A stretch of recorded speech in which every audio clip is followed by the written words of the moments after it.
Now next we will start with chapter 4, that is powers and functions of the board. Before this there was chapter 1, that was definition, dealing with definition.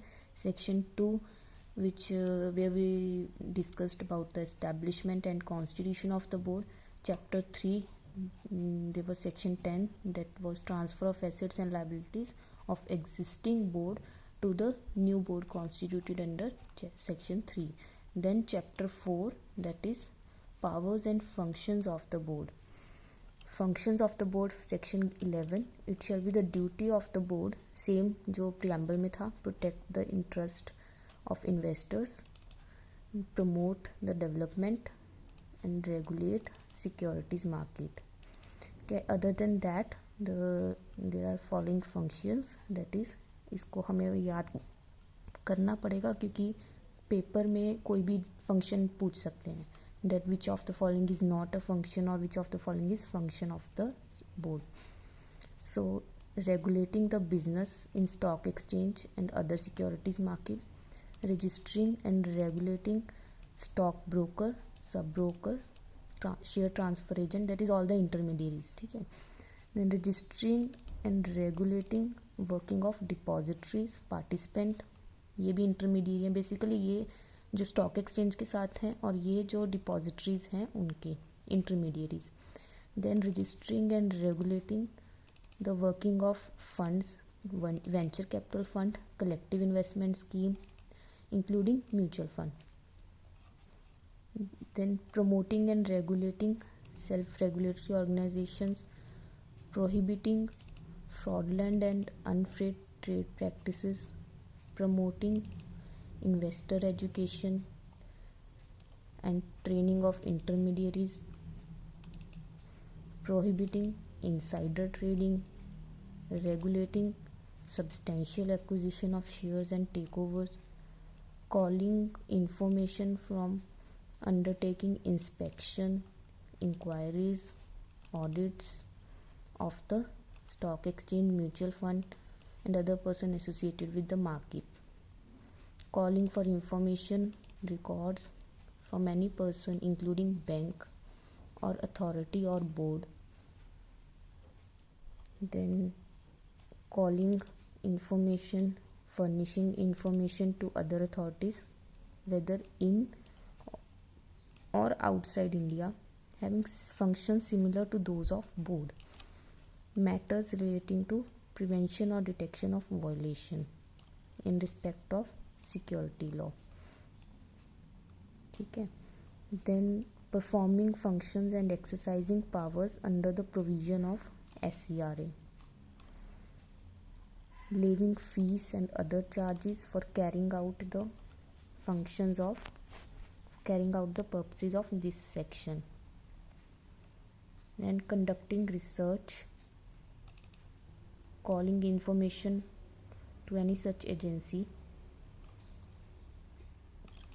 from or furnishing to any such agency information or other functions.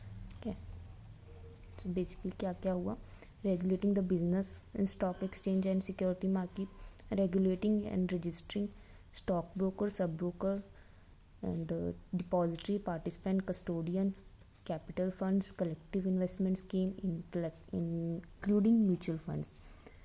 Then promoting and regulating self regulatory organization, prohibiting, 3 हमारे next है, fraudulent and unfair trade practice, insider trading, promoting investor education and training, regulating substantial acquisition of shares. इनको guys 2-3 बार आपको read करना पड़ेगा ताकि आप paper में identify कर सको कि कौन सा फंक्शन है और कौन सा नहीं है. ठीक है. देन उसके बाद है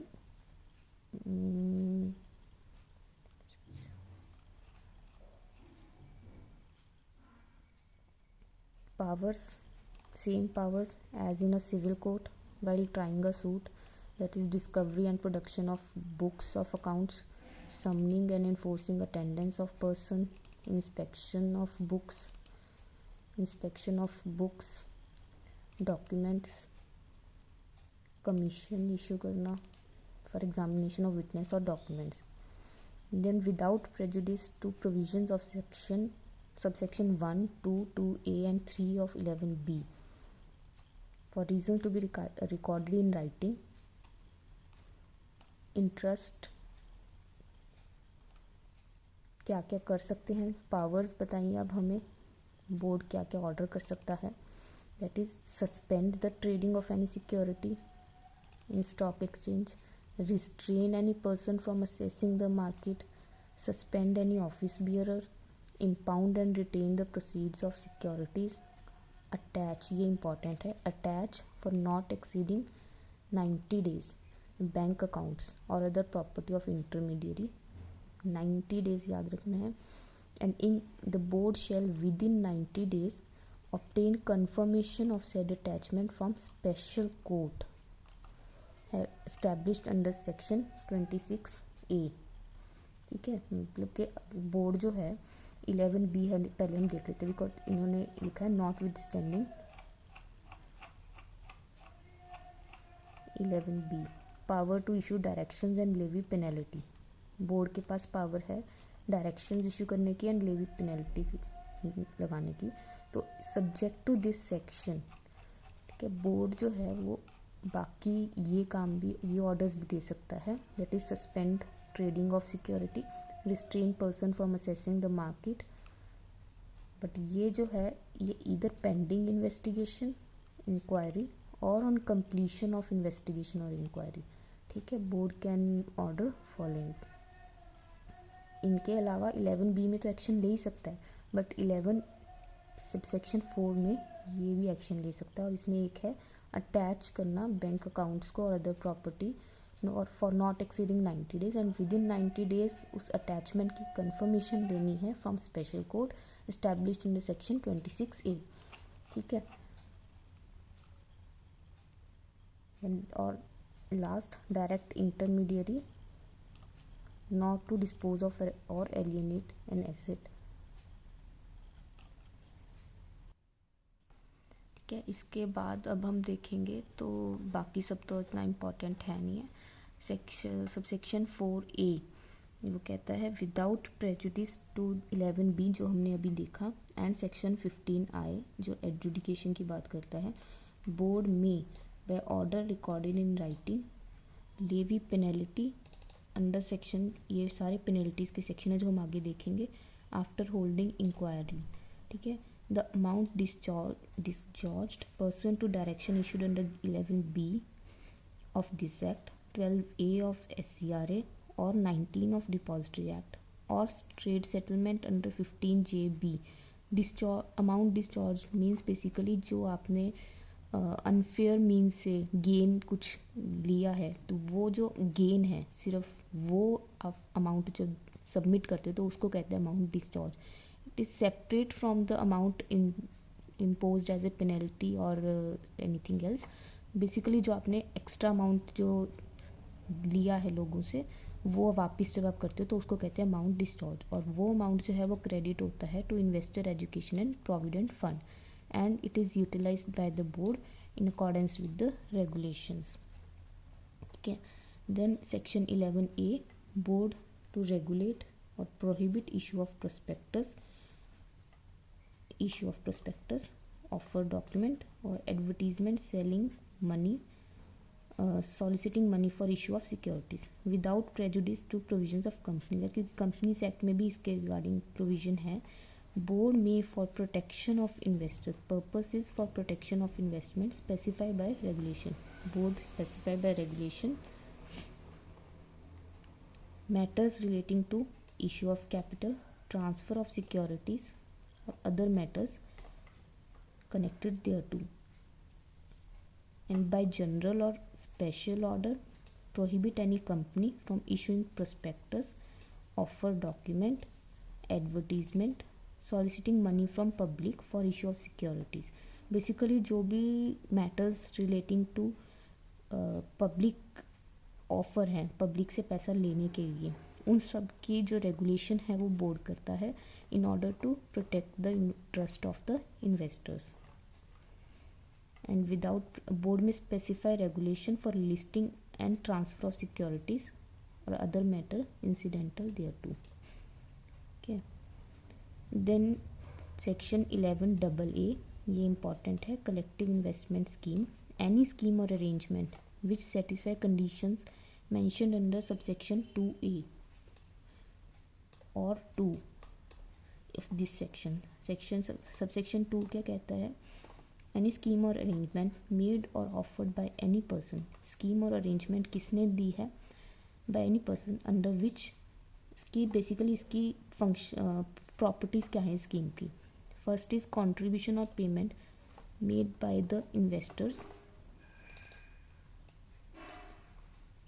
pooled and utilised, purpose of scheme and arrangement, contribution और arrangement with a view to receive profits by the investors and managed on behalf of investors by the scheme, and investors do not have day to day control.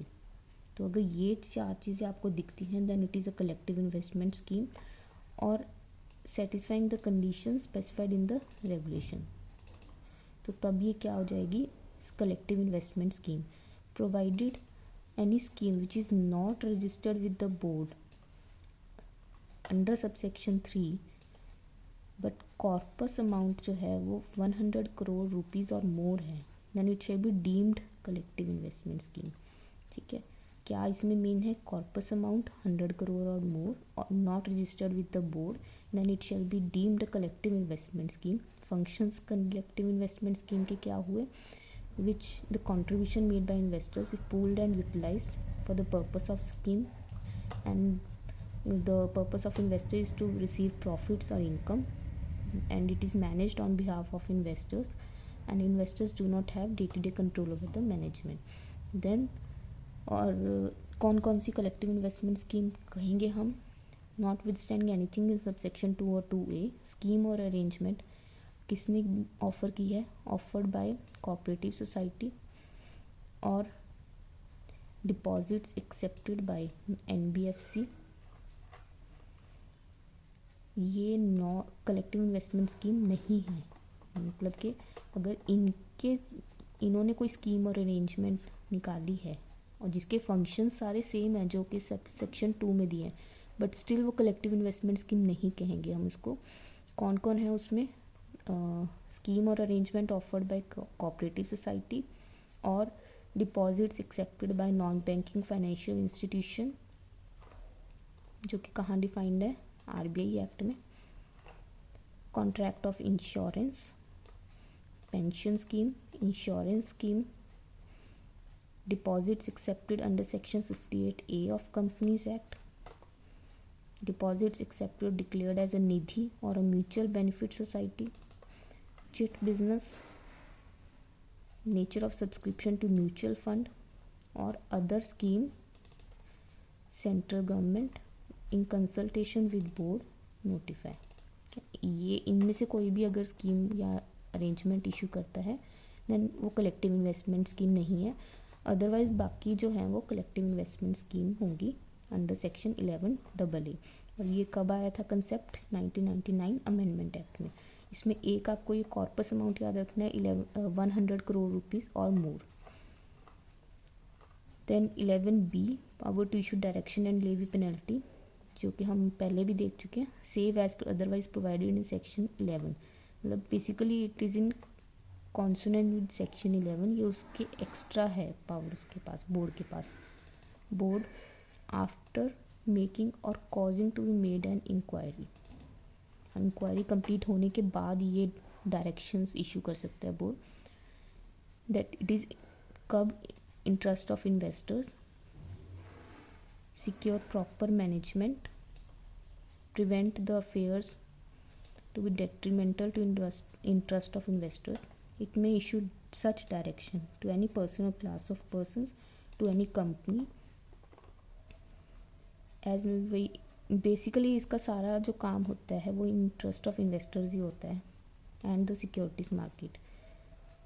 ये for removal of doubts it is hereby declared that power to issue directions under this section include and always be include power to direct who had made profits or averted loss by indulging in any transaction to discharge amount equivalent to wrongful gain made, जो कि हमने अभी पढ़ा था, to discharge the amount equivalent to wrongful gain और loss averted, वो जो है वो वापस करने का। इसमें भी वही है, without prejudice to provision of section 11 जो हमने पढ़ी थी एंड सेक्शन 15 आए। बोर्ड में for reason to be record in writing levy penalty, penalties हमेशा इन्हीं सेक्शन के अंडर आएंगी, इसमें डिस्चार्ज होता है अमाउंट, ठीक है। देन 11C में इन्वेस्टिगेशन है, where the board has reasonable ground to believe that transaction in security market detrimental, grounds वही हैं, detrimental to investors, violated any provision of this act, order in writing, ये है, direct any person refer to as investigating authority to investigate the affairs, and shall be the duty of every manager or officer associated with the company to preserve and produce to the investigating authority books and register जो वो demand करता है, furnish such information as asked by him, the authority investigating authority keep in custody books for 6 months and thereafter return, ठीक है, and may examine on oath any officer associated with the company where the investigation is done. If any person fails to produce information देने को, appear होने को या sign करने को, इनमें से कुछ भी जो इन्वेस्टिगेटिंग ऑफिसर ने कहा था करने को, उसमें से अगर कोई पर्सन कुछ नहीं करता है तो उसकी पनिशमेंट कितनी है, extend to 1 year, fine extend to 1 crore और with both, and further fine extend to 5 lakh rupees every day after during which failure or refusal continues, okay. Then notes of examination in writing read over and signed by the person examined. Then उसके बाद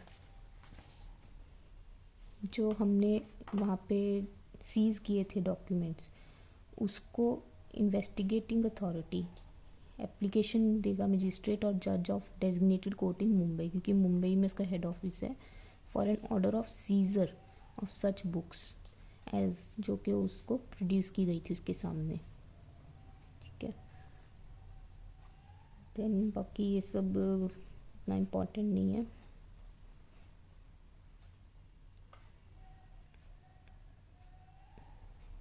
search and seizure की power वही जो कि CRPC में होती है, search and seizure का। 11D cease and desist proceedings, जहाँ पे के अनफेयर एंड बोर्ड जो है वो may pass an order requiring to cease and desist from committing any violation, provided, ये इंपॉर्टेंट है, provided shall not pass order in respect of any listed public company or public company intends to get listed unless reasonable grounds to believe that such company indulges in insider trading and or market manipulation. If board finds, that is पढ़ते हैं 11D, if board finds after causing an inquiry to be made that any person has violated or is likely to violate provisions of the act, it may pass an order requiring person to cease and desist from committing or causing such violation, provided board shall not pass such order in respect of any listed public company or public company intends to get listed unless the board has reasonable ground to believe that company has indulged in insider trading or market manipulation. ये हो गया हमारा chapter 4 complete, section 11 से लेके 11D तक, ठीक है। उसके बाद चैप्टर 5 सिंगल सेक्शन 12 है इसमें, जो कि बेसिकली बात करता है रजिस्ट्रेशन की रजिस्ट्रेशन सर्टिफिकेट किस किस का, stock broker, sub broker, share transfer agent, banker, trustee, underwriter, portfolio manager, obtain from board certificate of registration, इसके बिना काम नहीं कर सकते हैं वो, ठीक है। और अगर कोई ऑलरेडी इस बोर्ड के आने से पहले काम कर रहा था, immediately before establishment of board, then he may continue for a period of 3 months from establishment of the board, or if he has made an application, 3 months till the disposal of application, okay, provided the certificate obtained immediately before the Amendment Act of 1995 deemed to be the certificate। और किसको लेना है, 12(1) में stock brokers हो गए, 12(1)(a) में depository, participant, custodian, institutional investor, credit rating agency, उनको भी अपना सर्टिफिकेट ऑफ रजिस्ट्रेशन लेना है from the board. And if immediately before the commencement of the act no certificate was required, may continue to buy or sell until such time regulations are made। Then 2(1)(b) में no person shall sponsor or cause to be sponsored क्या, funds, venture capital fund, collective investment scheme, mutual funds, उनको भी certificate of registration board से। But अगर वो immediately before commencement of act 1995 थे तो continue to operate until regulations are there। एक जहाँ भी explanation है वो ज़रूरी पढ़ लेना। For the removal of doubts, it is hereby declared that collective investment scheme and mutual fund not include unit-linked insurance policy, scrips, instrument or unit which provide component of investment besides insurance। Then उसके बाद है no person carry out activity of alternative investment fund भी है, alternative investment fund, business trust, उसके लिए भी certificate of registration चाहिए board से। एप्लीकेशन के साथ फीस, बोर्ड के पास पावर है सस्पेंड और कैंसिल करने की, बट उससे पहले reasonable opportunity of being heard, ठीक है। ये हो गया चैप्टर 5। चैप्टर 4 एंड 5 हमने अभी करा है अभी तक, इसको रिवाइज कर लेते हैं।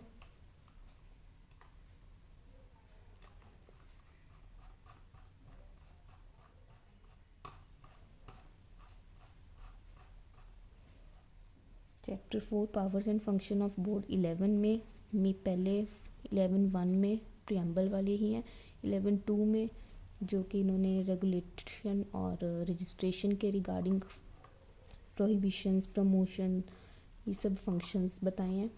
देन 11 सेक्शन 11 सब सेक्शन 3 में पावर्स ऑफ बोर्ड है। 11 सब सेक्शन 4 में ऑर्डर कर सकता है पेंडिंग इन्वेस्टिगेशन और इंक्वायरी अगेंस्ट वायलेटर्स, और उसमें अटैचमेंट का भी प्रोविज़न है, बैंक अकाउंट्स और अदर प्रॉपर्टी का, not exceeding 90 days, with in 90 days special court की कंफर्मेशन लेनी है। देन बोर्ड जो है सेक्शन 11(b) के अलावा यहाँ पर भी पेनल्टी की प्रोविज़न दी है। अमाउंट डिस्चार्ज जो होगा अंडर सेक्शन 11(b) और सेक्शन 15 कहीं पे भी वो क्रेडिट होगा investor protection and education fund. 11(a) prospectus के रिगार्डिंग, ऑफर डॉक्यूमेंट के रिगार्डिंग, सिक्योरिटीज इशू के रिगार्डिंग जितने भी हैं बोर्ड उसको रेगुलेट कर सकता है।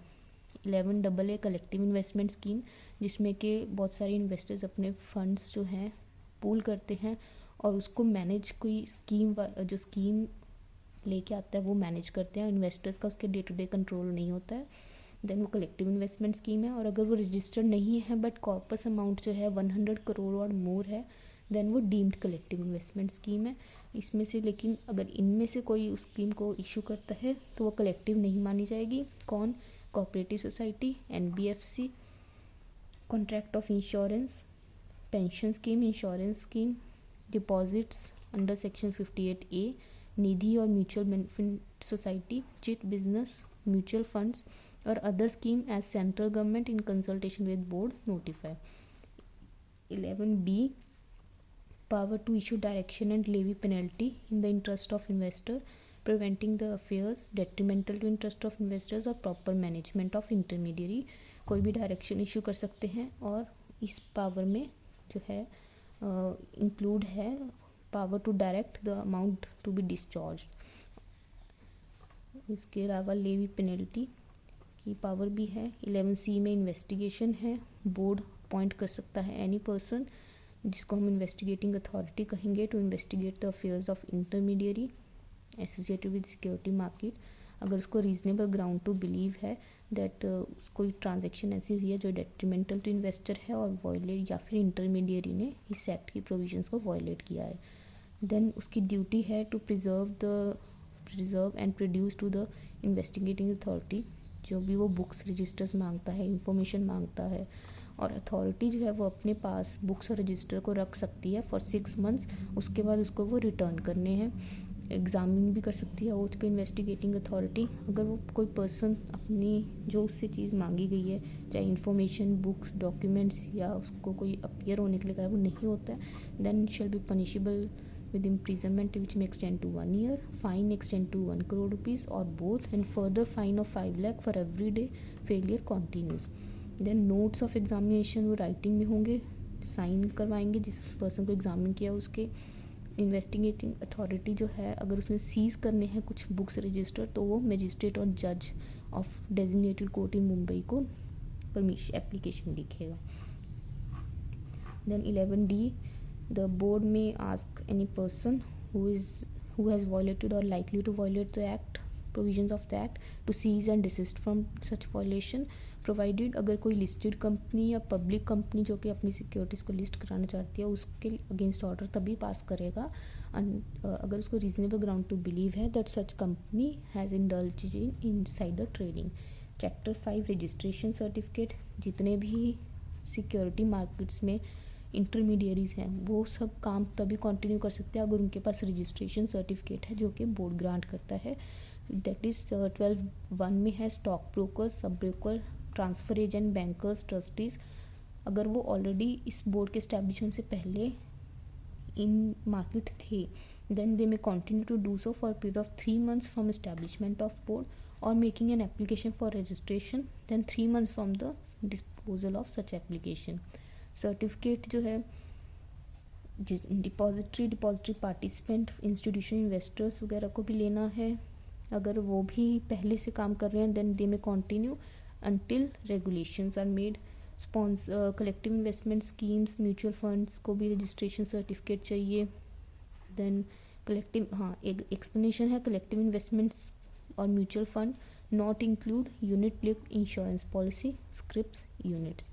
Then alternative investment funds and business trust को भी लेना है सर्टिफिकेट ऑफ रजिस्ट्रेशन। बोर्ड जो है सर्टिफिकेट ऑफ रजिस्ट्रेशन दे भी सकता है और उसको कैंसिल भी कर सकता है but after giving a reasonable opportunity of hearing. जो ये है ऑल्टरनेटिव इन्वेस्टमेंट फंड और बिजनेस ट्रस्ट 21C, ये हमने इंट्रोड्यूस किया है विद इफेक्ट फ्रॉम 2021। ठीक है, ये याद रख सकते हैं। नेक्स्ट है चैप्टर 5A जो कि कहता है prohibition of manipulative and deceptive devices insider trading. इसमें चैप्टर 5A सेक्शन 12A है, इसमें जो डील करता है इससे that no person shall directly और indirectly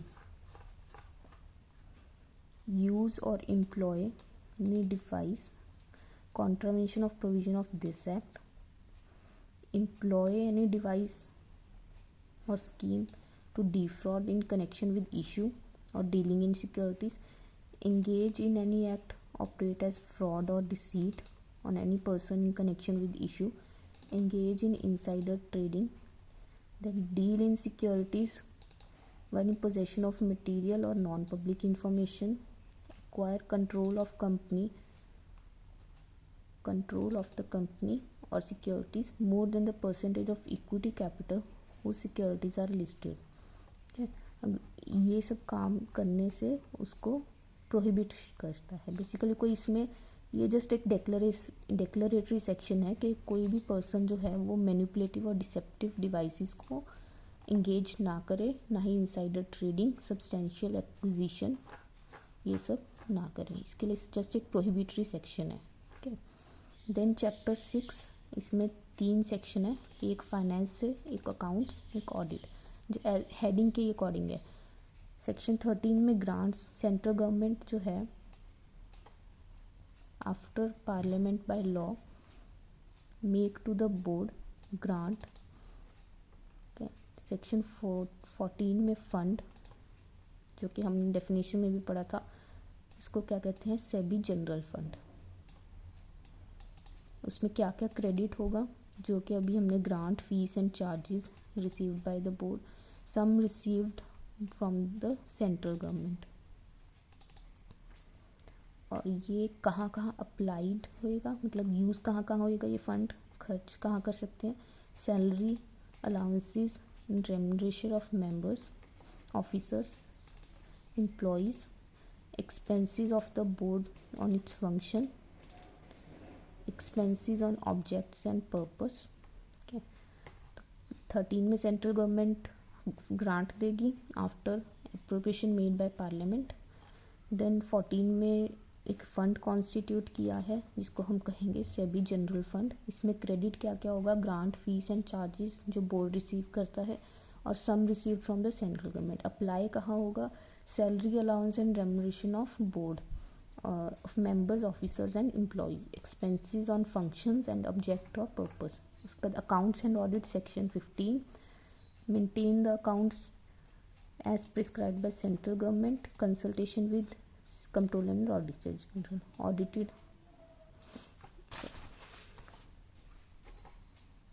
audited by controller and auditor general, intervals specified, and जो कि ऑडिट के एक्सपेंडिचर हैं पेएबल बाय द बोर्ड। ठीक है, देन इसके बाद उसके पास राइट टू डिमांड है, बुक्स, अकाउंट्स वगैरह। देन ऑडिट रिपोर्ट जो है forwarded annually to central government and laid before each house of parliament. ठीक है, यहाँ तक हमने, अब नेक्स्ट हमारा पेनल्टी स्टार्ट हो जाएगा। तो अभी तक हम ये सारा इंडेक्स से रिवाइज करते हैं। आपको जब भी रिवाइज करना हो बेस्ट रहता है इंडेक्स से करो। चैप्टर 1 सेक्शन 1 एंड 2, ये डेफिनेशन का, ये शॉर्ट टाइटल एक्सटेंड, ये इसकी डेट ऑफ कमेंसमेंट हम इसकी बता सकते हैं 30 जनवरी 1992। देन 3 में establishment and incorporation of board, central government establish करेगी और उसकी हेड ऑफिस मुंबई में होगा। 4 में मैनेजमेंट ऑफ द बोर्ड, कौन कौन होता है इसमें, चेयरमैन प्लस मेंबर, 5 मेंबर्स, जिसमें से 3 होल टाइम होंगे, 2 मिनिस्ट्री ऑफ फाइनेंस के, 1 आरबीआई का। Then term of office and condition of service, जो कि रेगुलेशन से थ्रू पता चलेंगी हमें।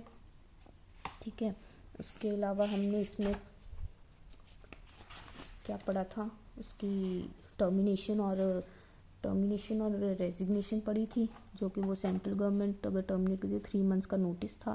देन रिमूवल के ग्राउंड सेक्शन 6 में, meetings as per regulation, chairman के पास कास्टिंग वोट होता है। 7A मेंबर्स का अगर पिक्यूनरी इंटरेस्ट है देन वो डिस्क्लोज करेंगे और पार्टिसिपेट नहीं करेंगे। Section 8 vacancies not to invalidate proceeding, अगर कोई वैकेंसी होती है या irregularity in procedure not affecting merits है या फिर डिफेक्टिंग प्रोसीजर है। Officer and employees board appoint करता है और उनका सब कुछ रेगुलेशन भी बोर्ड ही करता है। देन चैप्टर 3 में transfer of assets etcetera of existing SEBI to the board, section 10। Then chapter 4 powers and functions of the board, section 11 से लेके 11D तक। 11 में फंक्शंस पहले डिस्क्राइब्ड हैं, फिर 11A में board to prohibit issue of prospectus, 11AA collective investment scheme, जिसमें deemed collective investment scheme में 100 करोड़ का कॉपस था। 11B में पावर टू इशू डायरेक्शन है in the interest of investor, जिसमें कि इसके बाद 11C है इन्वेस्टिगेशन, जो कि इन्वेस्टिगेटिंग अथॉरिटी करेगी as appointed by the board. 11D cease and desist the proceedings, अगर कोई वॉलेशन कर रहा है तो उसको डायरेक्ट कर सकते हैं to cease and desist the proceedings. Section 12 chapter 5 registration certificate सबको चाहिए जो भी इंटरमीडिएरी है सिक्योरिटीज़ मार्केट में। अगर वो ऑलरेडी इन मार्केट में थे before the establishment of the board, then 3 months का टाइम उनको मिलता है। Chapter 5A prohibition of manipulative deceptive devices insider trading, इसका जस्ट हेडिंग याद रखोगे, सेक्शन याद रखोगे, that sufficient. Then chapter 6 finance accounts and audit, section 13 में ग्रांट्स मिलेंगी सेंट्रल गवर्नमेंट से as parliament by law appropriate. In section 14 में fund create होएगा जिसको हम सेबी जनरल फंड कहेंगे। उसमें 2 चीज़ों से पैसे आते हैं, एक तो बोर्ड को जो फीस और फीस मिलती है, ग्रांट्स मिलती हैं सेंट्रल गवर्नमेंट से, वो सब इसमें क्रेडिट होंगे। और ये अप्लाई कहाँ होगा, तो towards the expenses on the functions of the board और पर्पस ऑफ द बोर्ड, और एम्प्लॉयज़ वगैरह के जो खर्चे हैं वो सब भी फंड, सभी जनरल फंड से आएंगे। देन 15 में अकाउंट्स एंड ऑडिट है, अकाउंट्स मेंटेन करना है as per the format provided by CAG। And audit भी इसका कौन करेगा, controller and auditor general of India. उसके खर्चा जो है बोर्ड प्रोवाइड करेगा CAG को। और फिर जो रिपोर्ट है वो एनुअली सेंट्रल गवर्नमेंट को दी, सेंट्रल गवर्नमेंट उसको पार्लियामेंट के सामने प्लेस करेगा।